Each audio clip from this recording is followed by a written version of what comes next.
Et puis, je ne résiste pas à l'envie de vous montrer le début de la conférence de presse tenue par le président français Nicolas Sarkozy à l'issue de ce sommet. Il sortait d'un entretien avec son collègue russe Vladimir Poutine et apparemment, il n'avait pas bu que de l'eau.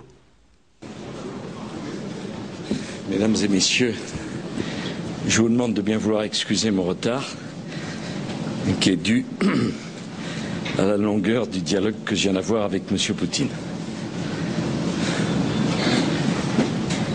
Qu'est-ce que vous préférez, que je réponde aux questions? Alors, y a-t-il des questions? Allez-y. Oui, allez.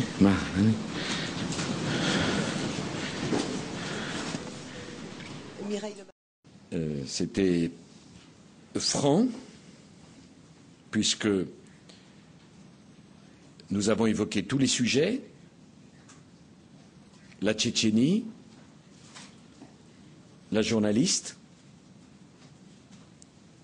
les droits de l'homme, les droits des homosexuels. Nous l'avons fait calmement, sereinement, mais je l'ai fait sans aucune agressivité, mais nous avons échangé. J'ai trouvé un homme ouvert au dialogue, acceptant la discussion sur ces sujets complexes. Moi-même, j'ai essayé de comprendre quelle était la problématique des Russes, qui ont depuis 20 ans, c'est incontestable, eu affronté bien des crises et bien des difficultés. J'ai dit au président Poutine que l'Europe ne voulait pas isoler la Russie, d'ailleurs comment isoler un pays grand comme un continent, que la France souhaitait avoir un véritable partenariat de confiance et d'amitié avec la Russie, et que la France voulait rassembler les énergies et en aucun cas diviser. Bon, je crois pouvoir dire que ça s'est bien passé, puis ça a duré beaucoup plus longtemps qu'il n'était prévu.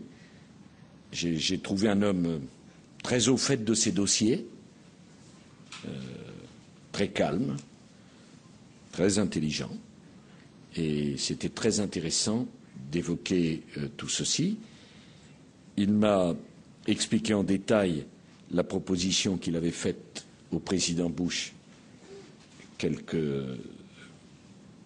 dizaines de minutes auparavant, s'agissant de l'affaire du radar et des missiles, et je lui ai proposé que des experts militaires français et des experts militaires russes se réunissent pour voir ce qu'il en était.